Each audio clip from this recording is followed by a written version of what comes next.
Nanindigan si Kabataan Party List Representative Rene Co na walang witch hunt na nangyayari sa impeachment laban kay VP Sara. Ayon kay Co, nais lang ng Kamara na makuhang tinaguriang weak witch of the South.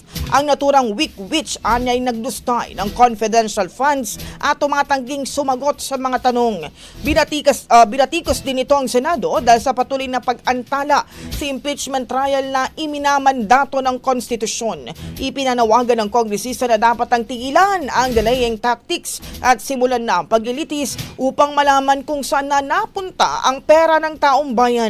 Mababatid na kabilang sa 7 articles of impeachment na isinumite ng Kamara laban kay Duterte ay ang umunay maling paggamit ng 612.5 million pesos na halaga ng confidential funds. Ang bahaging ito ay hatid sa atin ng NutriCleanse Herbal Capsule. Linis tiyan, sexy tiyan.